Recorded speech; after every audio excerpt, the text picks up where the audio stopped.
Just finished the install on the Furrion 8 cubic foot DC compressor fridge. Got a little bit of work in this filler panel just to smooth it a little and stain it this honey oak or whatever. But it is all installed and I just fired it up.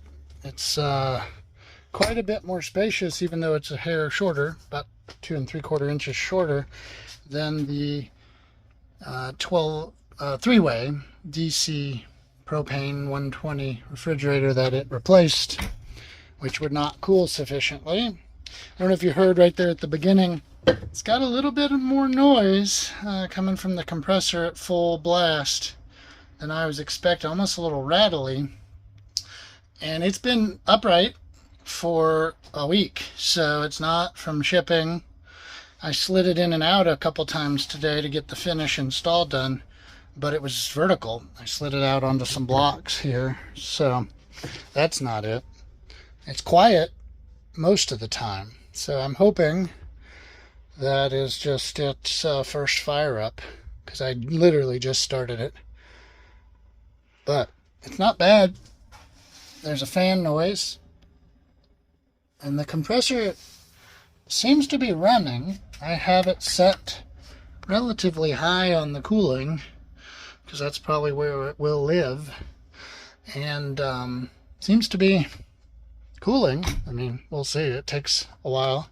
It took forever to get these door panels. They shipped it without them and then said they couldn't get them, but the folks at Tiny Home Equipment, where I actually ordered it, were really great. Rob over there did a lot of legwork and tracked down a set through Furrion, and they mailed them out. They packaged them like crap, and I don't know if you can see here, ran staples right through the faceplate because they just stuck it between 2 sheets of cardboard and stapled them together, and this was over far enough they stapled through the tiny 3/16 thick plywood that it's actually made out of.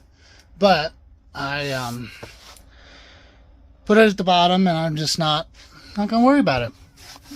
It's gonna get beat up being used anyway. But knowing that those are just 3/16 plywood, I may make some new ones. Make some with some Brazilian koa to match some of the other wood details, like around the table or on the counter maybe, or some copper, because we have copper, in the bathroom back here, and in the shower rather, and in the bathroom, all over the place.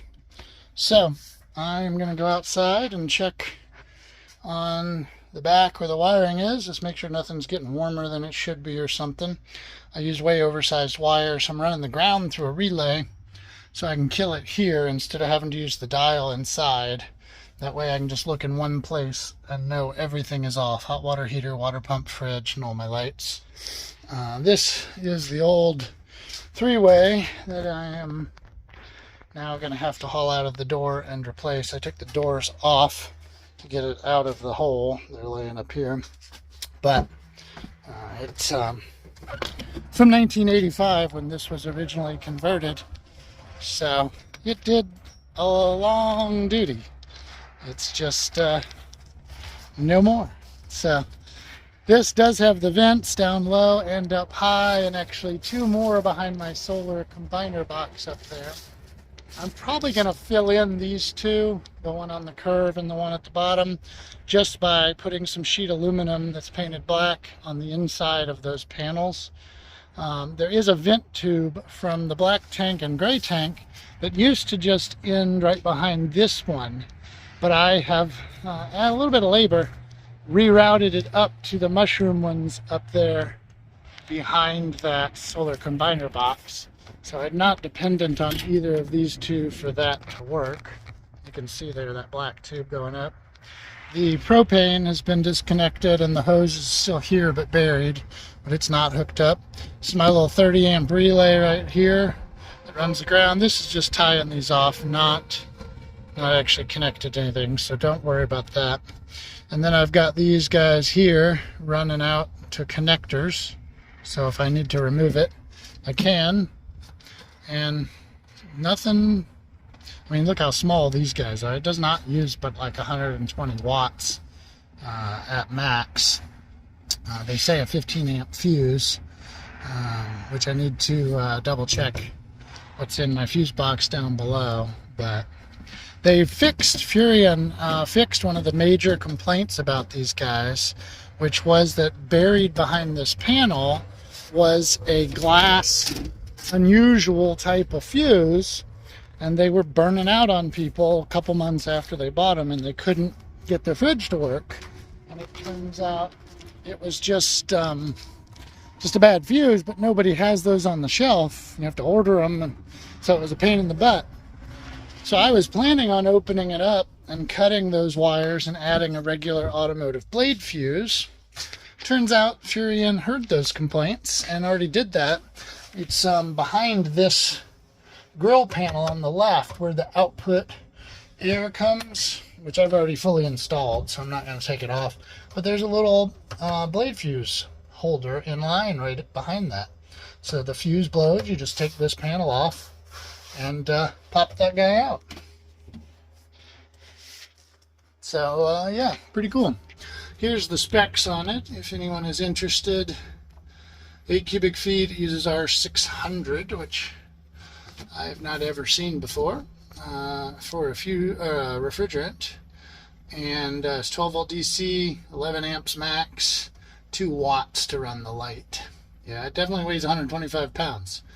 Without some help, getting it through the door would have been real tough. I'm going to probably run a bead of caulk around this because I can feel a little bit of a draft from outside. It doesn't seal there, it just sits. But these doors lock. You have, I don't know if you can hear that, little switches that unlock them. So, and that's actually made of metal. That's surprising. Feels like it anyway. Maybe not, maybe plastic, but shouldn't be under a lot of load. Yeah, it's already cooling quite a bit. Not exactly sure about condensation. These don't have the drip tray. But anyway, that's all I'm going to do on this today. I know I haven't done much to the bus in a while, but it's good to have a fully functioning 12 volt fridge. We are still bringing in 23.5 amps to the 24 nominal lithium battery bank. It is winter. I'm almost fully charged. And yeah, I don't anticipate the fridge dramatically changing the power, though when we're parked in the trees camping by the lake, we may run down the battery a little faster. So I have to get that generator that's built in fixed. It's got a bad control board, I think. But I've got a little 2,000 watt Champion that's super quiet that we've used in the past just to put a little extra in the battery bank. But running the AC is our big load. And I'm going to be doing away with this rooftop air, hopefully relatively soon, and putting in a mini split, hopefully a floor console in the front of this little bench. And I have picked out what I'm going to do for the couch that will go here over this propane furnace that'll probably never be used. I'm going to get one from Shop for Seats. It's just the couch bed pull-out part with a steel frame, and I'm going to build my own ends for it. Armrests, cup holders, and tables that fold out. I've got those designed for quite a while, actually. But I got to get some plywood and finish the walls. I'm probably going to work on that over the rest of the winter, little at a time. So, little by little.